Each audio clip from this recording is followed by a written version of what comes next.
पाकिस्तानी सीमा हैदर के कितने रूप हैं? पाकिस्तान के कराची में रहने वाली आम महिला, पाकिस्तान से सऊदी अरब और नेपाल होते हुए भारत आने वाली शातिर महिला, भारत में अपने प्रेमी सचिन के घर में भारतीय रूप में एक मासूम महिला। कौन है सीमा? इनमें से सीमा, असली सीमा कौन है? सीमा की पहेली अब धीरे धीरे खुलने लगी।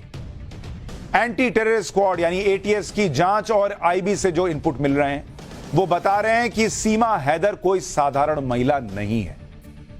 सीमा के कितने राज हैं ये आपको बताऊंगा, लेकिन पहले ये देखिए कि वो सीमा जिसके भारतीय अंदाज की लोग तारीफ कर रहे थे, नोएडा में जहां सीमा रह रही थी वहां के लोग उसे भाभी भाभी कहते थे, लेकिन जैसे ही सीमा पर पूछताछ हुई, खुलासे होने लगे तो लोगों की राय कैसे बदलने लगी। नोएडा में सचिन के घर के बाहर आज कुछ लोगों ने जमकर हंगामा किया। सचिन के घर पर ही सीमा रुकी हुई थी। लोगों का कहना है कि सीमा भारत के लिए खतरा है, उसे पाकिस्तान तुरंत वापस भेज देना चाहिए। सुनिए आज सचिन के घर के बाहर क्या हुआ। देखो ये गलत तो ये यूं है कि बिना पासपोर्ट बिना रास्ते के आइए, गलत। ये तो इसमें मुकदमा चलेगा ही चलेगा। अब और जो है अगर जांच हो ही रही है, इस पे आएंगी तो इस पर परेशानी है ही है। वो बहू नहीं है, इधर की बहू होती है जो जहाँ रहती होती और शादी ब्याह होता, वो तो यहाँ पर अपने अनलीगल तरीके से सीमा पार करके आई है। उसे हम लगता है वापस भेज दे पाकिस्तान। बिल्कुल, सीमा अपने पाकिस्तान में ही रहना चाहिए, वो वही अच्छी लगेगी, हिंदुस्तान में नहीं। ये खतरा है, सीमा नहीं है जी, ये हमारे देश के लिए खतरा है। देश के लिए खतरा मानते हैं देश के लिए खतरा है। देश के लिए आप बिल्कुल खतरा है जी। 15 अगस्त आने वाली कोई भी हमला हो सके और बालक के पैर ना बाप को ही मुड़े, घुटने पेट को ही मुड़े, चाहे कितना ही कुछ हो जियो। अब बड़े हो के वो पाकिस्तान की ही गांगे, चाहे कुछ भी हो जियो, यहाँ कितना ही रह लंग। यानी अब लोगों को लगने लगा है कि सीमा हैदर भारत के लिए खतरा हो सकती, उसके बच्चे भारत के लिए खतरा हो सकते हैं। लोग कहने लगे हैं कि बच्चे हैं, अभी तो बच्चे हैं, बड़े होंगे तो पाकिस्तान का ही राग गाएंगे क्योंकि पाकिस्तान से आए, इनको सबको वापस भेजो। पाकिस्तानी सीमा जिसे कल तक रबूपुरा इलाके में भाभी भाभी लोग कह रहे थे, उसे अब पाकिस्तान भेजने की मांग तेज हो रही है। जब से सीमा से पूछताछ हुई और उसको लेकर नई जानकारियां सामने आई हैं, तब से लोगों की राय भी बदल गई है। जांच एजेंसीज ने सीमा से अब तक जो पूछताछ की है उसके मुताबिक सीमा बहुत शातिर महिला है, उससे कोई भी राज उगलवाना आसान नहीं है। आपको बताता हूं कि सीमा से अब तक की पूछताछ में किन किन बातों का पता चला है, किस किस राज से पर्दा उठा है। जांच एजेंसीज को शक है कि सीमा को भारत में दाखिल करवाया गया है, मतलब वो आई नहीं है, उसको दाखिल करवाया गया है, यह भी बताया जा रहा है।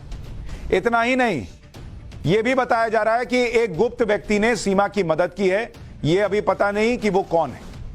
आने से पहले सीमा को पूरी ट्रेनिंग दी गई, इसके बारे में भी बताया जा रहा है। सीमा को भारतीय कपड़े पहनना सिखाया गया, मतलब वो जो साड़ी में दिख रही थी सीमा, वो ऐसा नहीं है कि अपनी मर्जी से थी, उसको ट्रेनिंग मिली है साड़ी पहनने की। सीमा को भारतीय कपड़े पहनना सिखाया गया, जिससे सीमा बिल्कुल ग्रामीण भारतीय महिला नजर आई। सीमा के मेकओवर में प्रोफेशनल लोगों ने मदद की, सुरक्षा कर्मियों को चकमा देने की भी उसे ट्रेनिंग दी गई है, बच्चों को भी भारतीय तरीके से ड्रेसअप किया गया। इस तरह की ट्रेनिंग नेपाल में पाकिस्तानी हैंडलर देते हैं, यह कहा जा रहा है। जांच एजेंसियां नेपाल में उन हैंडलर्स की तलाश कर रही हैं जो महिला को ऐसी ट्रेनिंग देती हैं। सीमा को ट्रेनिंग देने वाला हैंडलर पकड़ा जाता है तो बड़ा खुलासा हो सकता है। सीमा हैदर से जुड़ी कई अनसुनी बातें आज आपको बताऊंगा। एटीएस ने क्या खुलासा किया वो भी बताता हूं, लेकिन पहले कराची लेकर चलता हूं, जहां सीमा का दावा है कि वो रहा करती थी। कराची का ये जो आप घर देख रहे हैं, यही वो घर है जहां सीमा रहती थी। कराची के इस इलाके को धनी बख्श कोट कहते हैं। यहां एक कमरे के मकान में सीमा रहती थी। फिलहाल इस घर में ताला लगा हुआ है। सीमा के बारे में पूछताछ करने पर पड़ोसियों ने जो बताया वो आपको सुनाता हूं। सीमा के पाकिस्तानी पड़ोसियों का कहना है कि सीमा आजाद ख्याल की लड़की थी और उससे मिलने कई लोग आते थे। यहाँ पे उसको 3-4 साल से हम देख रहे थे, ठीक है। यहाँ पे जिससे भी पूछेंगे ना सबको सब पता है, लेकिन यार कुछ सामने आके बात करना नहीं चाहता क्योंकि औरत जाते हैं। हमारे इस्लाम में औरत की इज्जत करते हैं, ठीक है। उनके घर में भी लोग आते जाते थे एनी टाइम, जब भी देखो। लेकिन ये क्या हमें यार अच्छा नहीं लगता कि यार किसी जगह हम पूछें कि यार आप क्या कर रहे हो, ठीक है। हम जब आए तो सामान थोड़ा पड़ा हुआ था, फिर वो कोई लड़का आया था, वो सामान ले गया था। हमें तो अभी तो पता नहीं चला ना कि एजेंट दिया क्या थी, लेकिन यहाँ पे जो उसका रहना देना था, तो आती जाती थी, इधर उधर घूमती फिरती, तो हम इसको देखते रहते थे। लेकिन अंदर का पता नहीं कि वो एजेंट यहाँ क्या है, क्या कर रही, क्या नहीं कर रही, वो जाहिर बात है अल्लाह को पता है, उसको पता है। यानी पाकिस्तान में भी लोगों को लग रहा है कि सीमा की कहानी में कुछ तो गड़बड़ है और इसी की जांच भारत में केंद्रीय जांच एजेंसियों के साथ यूपी एटीएस भी कर रही है। यूपी एटीएस की जांच में तो और भी चौंकाने वाली बातें निकल कर आई। एटीएस ने सीमा से जो सवाल पूछे हैं वो आपको बताता हूं। क्या किसी ने इंटरनेट चैटिंग में सावधानी बरतने के लिए कहा था? यह सीमा से पूछा गया। इसके अलावा क्या सीमा कोई कोडवर्ड इस्तेमाल करती है? इसके बारे में भी यूपी एटीएस उससे पूछ रही है। क्या सीमा ने फूफी और फल कोड वर्ड का प्रयोग किया है? फूफी और फल पाकिस्तान की आईएसआई के कोड वर्ड है। आईएसआई को जानकारी भेजने वाले को फूफी कहते हैं। आईएसआई में रुपए के लिए फल कोड का इस्तेमाल होता है। तो एटीएस पूछ रही है कि तुम्हारे किसी मैसेज में ऐसा कुछ इस्तेमाल तो नहीं किया मिल गया तो फिर देख लेना। सीमा इतनी शुद्ध और साफ हिंदी कैसे बोल लेती है, उससे यह भी पूछा जा रहा है। सीमा को हिंदू रीति रिवाजों के बारे में कैसे पता चला? इन सवालों के जवाब में सीमा ने कोई साफ जवाब नहीं दिया। वो बातों को गोल गोल घुमाती रही, यह बताया जा रहा है। सीमा से पूछताछ में यह भी पता चला कि वो भारत में कहां से दाखिल हुई थी। यूपी पुलिस के मुताबिक 10 मई को सीमा हैदर अपने बच्चों के साथ पाकिस्तान से दुबई पहुंची। उसके बाद 11 मई को दुबई से काठमांडू चली गई। काठमांडू से सीमा ने बस पकड़ी और शाम तक नेपाल के पोखरा में आई। सीमा ने पोखरा में ही एक होटल में रात गुजारी। उसके बाद 12 मई को सुबह पोखरा से बस पकड़ती है और बस से ही उत्तर प्रदेश के सिद्धार्थनगर में रूपंदेही खुनवा बॉर्डर से भारत में दाखिल हो जाती है। फिलहाल सीमा हैदर की जांच चल रही है और कहा जा रहा है कि सीमा को गिरफ्तार भी किया जा सकता है। उत्तर प्रदेश के ADG law and order Prashant Kumar ने कहा है कि अभी कुछ कहना जल्दबाजी होगी। यह मामला 2 देशों से जुड़ा हुआ है। क्या लग रहा है? पाकिस्तानी जासूस है संदिग्ध, क्या लग रहा है सर? नहीं, अभी इतनी जल्दी ये मामला 2 राष्ट्रों के बीच जुड़ा हुआ है। इसमें जब तक पर्याप्त साक्ष्य नहीं मिल जाते कुछ भी कहना उचित नहीं। किस बिंदु पर जांच हो रही? क्या नहीं, वो तो जब एक बार वो जेल जा चुकी है उसके बाद बेल पे है। अब उसके बाहर भेजने की जो विधिक प्रक्रिया है उस हिसाब से कार्रवाई चल रही है। क्या बाहर भेजा जाएगा सर? वापस नहीं, रिपोर्ट किया जाएगा। ये तो इसके लिए पहले से कानून तय है, उस हिसाब से कार्रवाई, कानून अपना काम।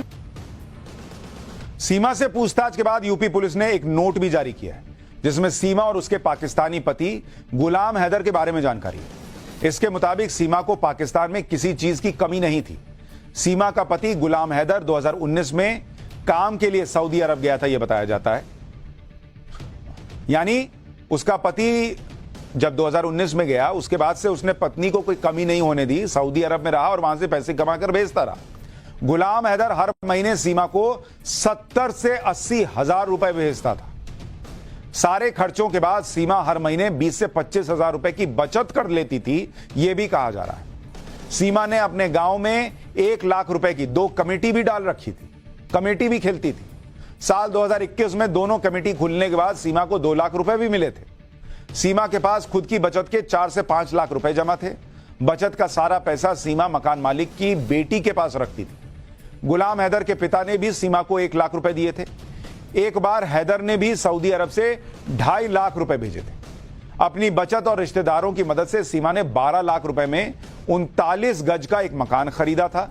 जनवरी 2022 में सीमा ने यही मकान 12 लाख रुपए में बेच दिया और कहती है कि इसी के पैसे से वो भारत आ गई सचिन से मिलने के लिए। यानी पाकिस्तान में भले ही सीमा एक कमरे के मकान में किराए पर रहती थी, लेकिन उसके पास पैसों की कमी नहीं थी। उसका पति हर महीने 80 हजार रुपए तो सीमा को भेज रहा था। ऐसा पता नहीं क्या काम कर रहा था वहां जाकर। ऊपर से पति भी बाहर ही रहता था, तो सीमा पर किसी किस्म की कोई रोक टोक भी नहीं थी। अभी तक आपने सीमा और उसके पाकिस्तानी पति को ही देखा है। आज आपको सीमा के उस भाई की तस्वीर दिखाऊंगा जिसके बारे में सीमा का कहना है कि वो पाकिस्तानी सेना में है। यह तस्वीर सीमा हैदर के भाई आसिफ की बताई जा रही है।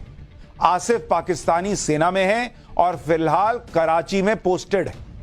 पाकिस्तानी आर्मी में आसिफ किस पोस्ट पर है इस बारे में अभी पता नहीं चला है। हालांकि सीमा का दावा है कि उसका भाई सिपाही है। सीमा का चाचा गुलाम अकबर भी पाकिस्तानी सेना में है और अफसर बताया जाता है।